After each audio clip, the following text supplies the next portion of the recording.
लेकिन गांधी जी को जानने वाले, गांधीयन फिलॉसफी को मानने वाले, गांधी आश्रम में रहने वाले लोगों के लिए एक कंडीशन कंपलसरी हुआ करती थी जो साबरमती रिवर फ्रंट पे था।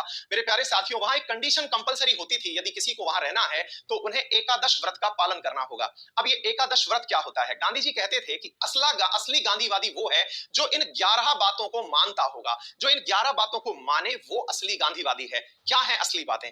पहली चीज है अहिंसा। मेरे प्यारे साथियों, अहिंसा परमो धर्म, ये शब्द बुद्धिज्म से जो लिया गया, जैनिज्म से जो लिया गया है, बुद्धिज्म में भी है, जैनिज्म में भी है, हर जगह ये शब्द की व्याख्या है। असल में उन सभी धर्मों के भाव में अहिंसा शब्द को लिया गया। कई बार विद्यार्थी और आज का जो यूथ है वो अहिंसा को एक कमजोरी के रूप में कंसीडर करता है कि किसी ने हमें मारा और पलट के हमने उसे जवाब नहीं दिया, हम समझते हैं कि ये एक कमजोरी की निशानी है। कुछ इस प्रकार का जो हमारे सामने कंटेंट उपलब्ध है वर्तमान में विद्यार्थियों को बहुत प्रभावित करता है कि किसी को पलट करके जवाब ना देना ये हमारी एक कमजोरी को बताता है। जबकि वास्तविकता क्या है? उस अहिंसा को दिनकर जी ने अपनी पंक्तियों में कुछ इस प्रकार पिरोया था। मैं अक्सर क्लास में, मतलब हर वीक में या महीने 15 दिन में एक बार इस पंक्ति को दोहराता हूं ताकि आपको अपनी शक्तियों का मैं एहसास करा सकूं। मेरे प्यारे साथियों, दिनकर जी ने कुछ यूं पिरोया था कि क्षमा शोभती उस भुजंग को जिसके पास गरल हो, उसका क्या जो दंतहीन विषहीन सरल हो। अर्थात अहिंसा उस पर शोभा देती है जिसके पास गरल हो, यानी जहर। उस सांप के ऊपर माफ करना शोभा देता है। किसी सांप ने आपको माफ कर दिया तो वो तब कंसीडर किया जाएगा कि वो जहरीला सांप था लेकिन उसने आपको नहीं काटा। एक ऐसे सांप ने आपको माफ कर दिया जिसके पास में कोई जहर नहीं था, तो फिर आप उसकी क्षमा को क्षमा कंसीडर नहीं करते। महात्मा जी का भी यही कहना था कि मैं अहिंसा उन लोगों के लिए मान्य करता हूं जिनके पास क्षमता है। किसी कमजोर व्यक्ति के लिए मैं अहिंसा का समर्थन नहीं करता। अगर कमजोर व्यक्ति अहिंसा का प्रदर्शन करता है तो उसे कायरता का प्रतीक माना जाता है। तो जो हमें अहिंसा पढ़ाई जाती है वो असल में हमें पढ़ाई आधी जाती है। हम जो सुनते हैं कि गांधी जी ने अहिंसा कही थी, वो गांधी जी की अहिंसा कायरता वाली अहिंसा नहीं अपितु शक्तिशाली वाली अहिंसा है।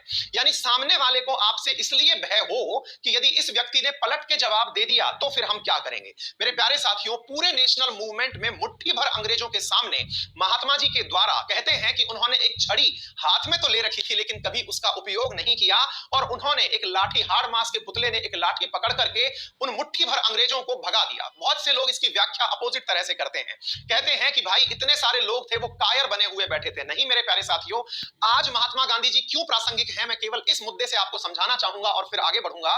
मेरे प्यारे साथियों, महात्मा जी चाहते थे कि एक ऐसा राष्ट्र निर्माण हो जिसने आजादी की मांग अहिंसा के माध्यम से की हो। ध्यान से समझिए और वर्तमान परिप्रेक्ष्य में इसका महत्व समझिए। मेरे प्यारे साथियों, यदि हम चाहते तो हम इतने भारतीय थे कि अगर एक एक पत्थर भी मारने लगते तो अंग्रेज पूरे नेस्तनाबूद हो जाते। वर्तमान में अगर आपको घटनाएं पढ़ाई जाती हैं तो चोरा चोरी की घटना पढ़ाई जाती है जिसमें एक पुलिस स्टेशन को कुछ क्रांतिकारियों ने आग लगा दी थी। महात्मा गांधी जी ने चल रहे अपने राष्ट्रीय आंदोलन को मध्य में ही रोक दिया। पूरे देश में उनके खिलाफ पोस्टर लगे, नारे लगाए गए। रीजन क्या था? गांधी जी ने कहा कि अभी आप आजादी प्राप्त कर भी लेंगे, वर्तमान में आपने आग लगाई है, डर के मारे अंग्रेज भाग भी जाएंगे, लेकिन जब देश आजाद हो गया तो फिर इसे कैसे चलाएंगे? क्योंकि एक ऐसा देश जो कि डिसिप्लिन्ड कंट्री बने, जहां पर किसी चीज की मांग करने के लिए हिंसा को हथियार के रूप में ना अपनाया जाए। मेरे प्यारे साथियों, यदि हम अपनी आजादी हिंसा के माध्यम से ही प्राप्त करते तो देश की आजादी के बाद में जितने भी लोग वर्तमान में विभिन्न मांगों को लेकर के सड़कों पर आते हैं, चाहे वो किसान हो, चाहे वो छात्र हो, या फिर कोई भी मजदूर वर्ग हो, अगर वो मांग लेकर के सड़कों पर आज हड़ताल करते हैं, धरना प्रदर्शन करते हैं, तो वो आने वाले दिनों में आजादी के बाद में संभव था कि वो हिंसा के रास्ते पर उतर करके अपनी मांगे मनवाने का प्रयास करते। तो क्या आप ऐसा भारत चाहते थे जिसमें कि कोई भी व्यक्ति एक समूह बनाए और अपने दम पर, अपने डराने के दम पर अपनी मांगे मनवा ले? तो आप देखिए कि उस पुजारी ने, अहिंसा के पुजारी ने, अहिंसा शब्द को केवल समझा ही नहीं अपितु उसके भविष्य में क्या लक्षण हो सकते हैं इन पर भी विचार किया, तब जाकर के इन्हें अहिंसा का पुजारी कहा जाता है। आज के वर्तमान परिप्रेक्ष्य में जो इनका महत्व है वो यही है।